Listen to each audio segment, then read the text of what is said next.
Ang tulong natin ay nasa pangalan ng Panginoon. Siya ang lumikha ng langit at lupa. Ating ipahayag ang ating mga kasalanan sa Diyos. Ang ating Diyos ay Diyos na mahabagin at mapagpatawad.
Mapalad ang tao na pinatawad na yaong kasalanan at nalimot na rin ang kanyang nagawang mga pagsalangsang. Mapalad ang taong sa harap ng Panginoon ay di na pinararatangan ng kasalanan, dahilan sa siya ay hindi nanlilinlang. Nung hindi ko pa naipapahayag yaring kasalanan, sa buong maghapon ako'y nananangis sa matinding lumbay. Sa araw at gabi, bigat ng kamay mo ang nararamdaman. Ano pa't wala nang nalalabi akong lakas sa katawan. Hamog ang kaparis na dagling na tuyo sa sikat ng araw. Ako ay lumapit sa iyong harapan at salay inamin. Ang aking nagawang mga pagsalansang di ko inilihim. Pinagpasyahan ko ang lahat ng ito sa iyo'y idaing at aking natamo ang iyong patawad sa sala kong angkin. Mga minamahal, sinasabi sa unang Juan 1:9, kung ipinapahayag natin ang ating mga kasalanan, maaasahan nating ipatatawad sa atin ng Diyos ang mga ito at lilinisin tayo sa lahat ng ating kasamaan sapagkat siya'y tapat at matuwid. Salamat sa iyo, O Diyos. Pinatunayan mo ang iyong pag-ibig sa amin nang si Kristo ay mamatay para sa amin noong kami mga makasalanan pa. Ngayon ay buksan mo ang aming mga labi at kami ay magpupuri sa iyo.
Isayas 61:1-3. Ang Espiritu ng Panginoong Diyos ay sumasa akin, sapagkat hinirang ako ng Panginoon upang ipangaral ang mabuting balita sa inaapi.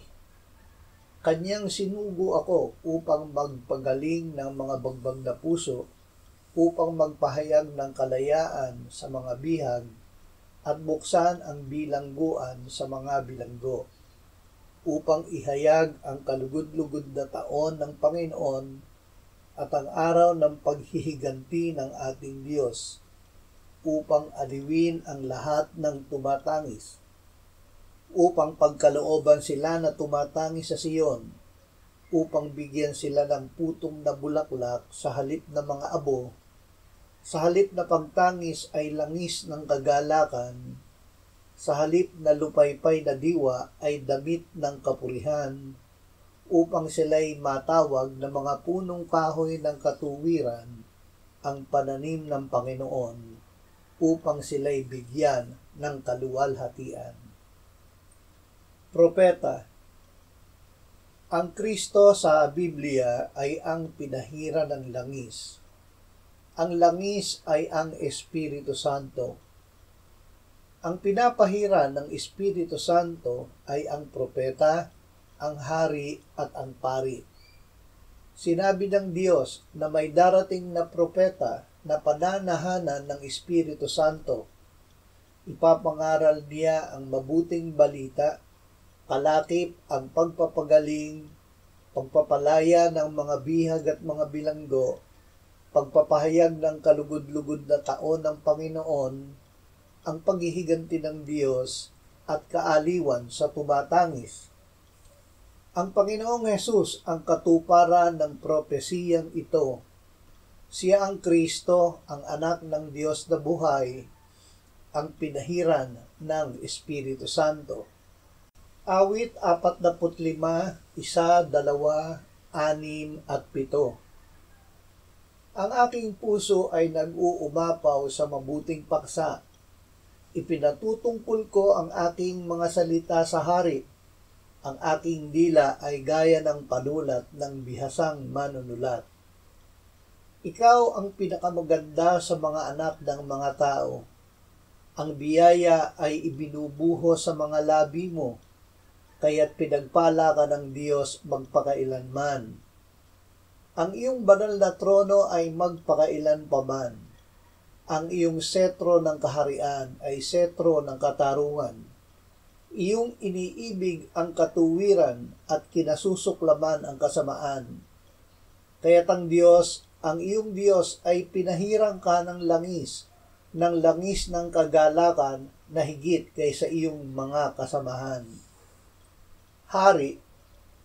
Ang Panginoong Hesus rin ang hari na pinahira ng langis ng Diyos.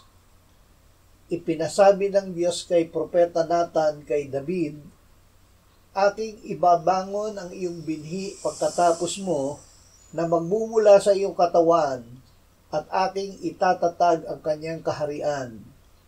Siya'y magtatayo ng bahay para sa aking pangalan at aking itatatag ang trono ng kanyang kaharian magpakailanman. Ako'y magiging kanyang ama at siya'y magiging aking anak. Sinabi ni David tungkol sa kanyang binhi na magiging hari, ang Diyos, ang iyong Diyos ay pinahirang ka ng langis ng kagalakan na higit kaysa iyong mga kasamahan. Sinabi ni Mateo na si Jesus, ang Kristo, ay anak ni David. Hebreo 11:1-14. Nang dumating si Kristo na pinakapunong pari ng mabubuting bagay na darating, sa pamamagitan ng lalong dakila at lalong sakdal na tabernakulo na hindi gawa ng mga kamay ng tao, sa makatwid ay hindi sa sangnilikhang ito, at hindi rin sa pamamagitan ng dugo ng mga kambing at mga toro, kundi sa pamamagitan ng kanyang sariling dugo, siya ay pumasok na minsan magpakailanman sa dakong banal, sa gayoy tinitiyak ang walang hanggang katubusan. Sapagkat kung ang dugo ng mga kambing at ng mga toro at ang abo ng dumalagang baka na iwiniwisik sa mga nadungisan ay makapagpapabanal sa ikalilinis ng laman, gaano pa kaya ang dugo ni Kristo na sa pamamagitan ng walang hanggang espiritu ay inihandog ang kanyang sarili na walang dungi sa Diyos, ay maglilinis ng ating budhi mula sa mga gawang patay upang maglingkod sa Diyos na buhay. Pari, ang Panginoong Hesus ang pinakapunong pari na pinahira ng langis ng Diyos upang ialay ang kanyang sarili na handog sa ikapagpapatawad ng kasalanan ng sanlibutan. Sa pamamagitan ng Espiritu Santo ay inihandog niya ang kanyang dugo at ang kanyang sarili na walang dungi sa Diyos upang linisin ang ating budhi upang tayo ay makapaglingkod sa Diyos na buhay. Lucas 4:14-21. Bumalik si Jesus sa Galilea na nasa kapangyarihan ng Espiritu. Siya'y pumasok sa sinagoga ng araw ng Sabat tulad ng kanyang nakaugalian at tumindig siya upang bumasa. Binuksan niya ang aklat ni Propeta Isaias, binasa ang dako kung saan ay nasusulat, "Ang Espiritu ng Panginoon ay nasa akin, sapagkat ako'y hinirang niya upang ipangaral ang mabuting balita sa mga dukha. Ako'y sinugo niya upang ipahayag ang paglaya sa mga bihag at ang muling pagkakaroon ng paningin ng mga bulag, upang palayain ang mga naaapi, upang ipahayag ang taon ng biyaya mula sa Panginoon." Isinara niya ang aklat, isinauli ito sa tagapaglingkod at naupo, at siya'y nagsimulang magsabi sa kanila, "Ngayoy naganap ang kasulatang ito sa inyong pandinig." Si Jesus ang Kristo. Ang Panginoong Jesus mismo ang nagsabi na siya ang Kristo. Matapos basahin ang propesiya ni Isaias ay sinabi niya, "Ngayoy naganap ang kasulatang ito sa inyong pandinig." Ang katotohanan na si Jesus ang Kristo ay hindi mauunawaan kung hindi ituturo mismo ng Ama. Ito ay itinuro ng Ama kay Simon Pedro, kaya't nasabi niya kay Jesus, "Ikaw ang Kristo, ang anak ng Diyos na buhay." Ang Ebanghelyo ay isinulat upang tayo ay sumampalataya na si Jesus ang Kristo, ang anak ng Diyos, at sa pagsampalataya ay magkaroon tayo ng buhay sa kanyang pangalan. Ang Kristiyano. Ang mga mananampalataya ay tinawag na Kristiyano sa Biblia. Ang Kristiyano ay mula sa pangalang Kristo na ang kahulugan ay pinahira ng langis o ng Espiritu Santo. Sinabi ni Apostol Juan, "Manatili sa inyo ang inyong narinig buhat ng pasimula. Kung nananatili sa inyo ang narinig ninyo buhat ng pasimula, kayo naman ay mananatili sa anak at sa Ama. At ito ang pangako na kanyang ipinangako sa atin, ang buhay na walang hanggan. Tungkol sa inyo, ang pagpapahid na inyong tinanggap ay nananatili sa inyo, kaya't hindi na ninyo kailangan pang turuan kayo ng sinuman. Ngunit kayo'y tinuturuan ng kanyang pagpapahid tungkol sa lahat ng mga bagay, at ito'y totoo at hindi kasinungalingan. Kung paanong kayo'y tinuruan ito, ay gayon kayo manatili sa kanya."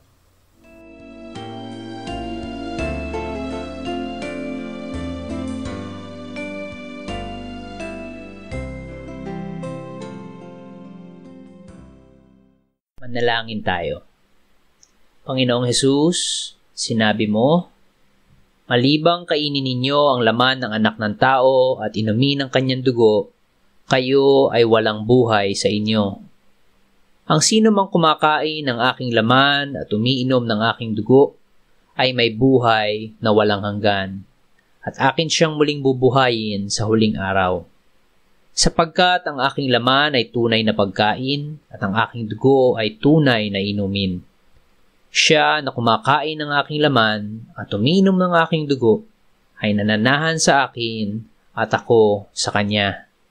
Kung paanong buhay ang Ama na nagsugo sa akin at ako ay nabubuhay sa pamamagitan ng Ama, gayon din siya na kumakain sa akin, siya man ay mabubuhay sa pamamagitan ko. Panginoong Hesus, aming tagapagligtas, tinatanggap ka namin sa oras na ito bilang aming tinapay ng buhay.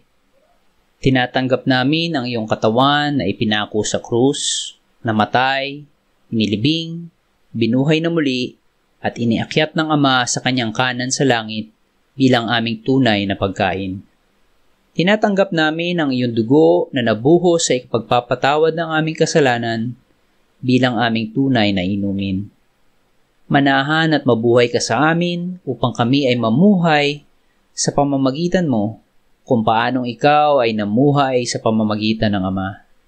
Salamat, Ama, sapagkat dahil kay Kristo, kami ngayon ay nakapamumuhay kasama mo kaisa ng Espiritu Santo. Sa iyo ang lahat ng kaluwalhatian, ngayon at magpakailanman.